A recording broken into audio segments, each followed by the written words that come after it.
magandang hapon mga kabeheros beras. So magkalas tayo ng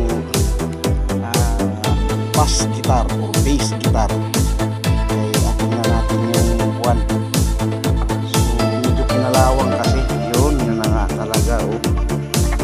So kailangan talaga natin linisin. Ayan